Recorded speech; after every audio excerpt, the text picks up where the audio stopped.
بچیوں کو بڑے بڑے موبائل دیے ہوئے ہیں جناب، اور اندھا اعتماد کیا ہوا ہے جناب، طرح طرح کے کانٹیکٹس ان کے موبائل میں ہیں، پھر کہتے ہیں جناب یہ قصہ ہو گیا، وہ قصہ ہو گیا، جو تم نے کیا، آگ لگاؤ گے آگ لگے گی، آگ بجھاؤ گے آگ بجھے گی، لائٹ جلاؤ گے لائٹ جلے گی، پنکھا چلاؤ گے پنکھا چلے گا. یہی ہے نا بھائی، جو آدمی اسباب ہے دارالاسباب، جو ہم کر رہے ہیں وہی ہوگا، وہی ہوتا ہے. جو کام کرتے ہیں کام انجام تک پہنچا دیتا ہے، راستہ منزل تک پہنچا دیتا ہے. معمولی ان باتوں کو سمجھنا، دین کی باتوں کو، تو پھر ایسے لوگ معمولی بن جاتے ہیں کہ بھائی کوئی مسئلہ نہیں، چلتا ہے. تعویلیں کرنا، برائی میں تعویلیں کرنا، اپنی بھی اپنے گھر والوں کی برائیوں میں تعویلیں کرنا، نہیں یہ تو سب یوز کرتے ہیں. اگر ہماری بچی نے ایسے اسمارٹ فون استعمال کر لیا تو اس میں کیا ہے. باقی رہا باتیں کرنا، ہاں وہ سبھی باتیں کر رہے ہیں. باقی رہا فرینڈ شپ کرنا، تو سارے فرینڈ شپ کرتے ہیں. اس میں کوئی ایسی اچھا باقی سرچنگ ورچنگ یہ وہ، ہاں یہ سب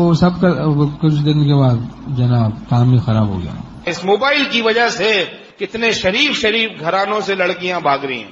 بالکل دین برباد ہو رہا ہے، لوگ مرتد ہو رہے ہیں، مرتد اس بد نظری کی وجہ سے.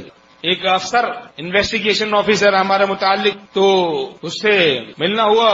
اب وہ بیٹھ کے اپنے ٹیبل پہ وہاں تقریر کرنے لگا. کہنے لگا بھائی، وہ افسر تقریر کر رہا ہے، کہتا ہے بھائی یہ موبائل ہے، یہ موبائل بلا، یہ فساد کی جڑ، اس کی وجہ سے کتنے گھروں سے لڑکیاں بھاگ رہی ہیں. اور کہا کہ اس کو روکو، اس سے روکو اپنی بچیوں کو، اپنے گھر کی خواتین کو.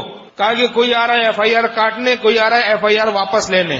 کوئی اس لیے ایف آئی آر کاٹنے آیا کہ بھائی میری لڑکی بھاگ گئی، فلاں کے خلاف کچھ دیر میں آ رہا ہے، کچھ وقت میں آ رہا ہے کہ بھائی وہ واپس کینسل کرو ایف آئی آر، چونکہ انہوں نے نکاح کر لیا ہے بھاگ کے. اب یہ تماشے چل رہے ہیں. اب حضرت تھانوی رحمۃ اللہ کی بات مجھے یاد لگی. فرمایا جو قرآن و حدیث کو نہیں مانے گا زمانہ اس کو خود ہی بتا دے گا. اب زمانہ بتا رہا ہے